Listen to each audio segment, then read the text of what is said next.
তো hello guys, আজকে আমরা বানাবো বাদাম দিয়ে লাড্ডু। তো দেখো, প্রথমে আমরা বাদামগুলিকে ভেজে ছালগুলিকে ছাড়িয়ে এরকম প্লেটে নিয়ে নিয়েছি।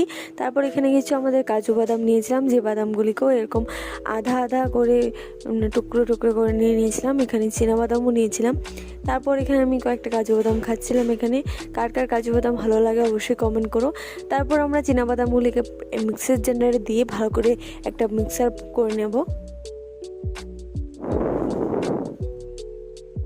তো এই দেখো, আমি মিক্সার করে নিয়ে এসেছি। এখন এটা একটা প্লেটে ঢেলে নিচ্ছিলাম। তারপর এটাতে আমরা দিচ্ছিলাম কাঠবাদামের গুঁড়ো, তোমরা চাইলে এটা নাও দিতে পারো।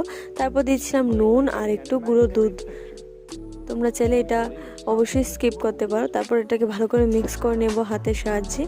এবং তারপর আমরা যে কাজু বাদামের গুঁড়ো আর কাঠবাদামের গুঁড়োগুলো আছে সেগুলোকেও মিক্স করে দেবো।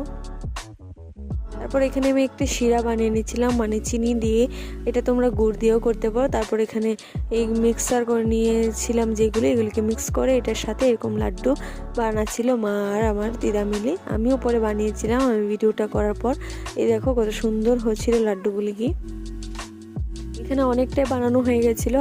দেখো লাড্ডুগুলি দেখতে যেরকম সুন্দর হয়েছিল, খেতেও তেমন সুস্বাদু হয়েছিল।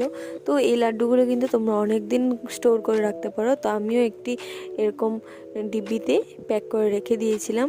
এই লাড্ডুগুলি তোমরা যাকেই খাওয়াবে একবার খাওয়ার পর বারবার খেতে ইচ্ছা হবে, সুস্বাদু। তো আমি এখানে একটি ডিব্বিতে এরকম ভরে রেখে দিয়েছিলাম। তো তারপর লাড্ডু ডি দেখো, এখন আমি খাচ্ছি।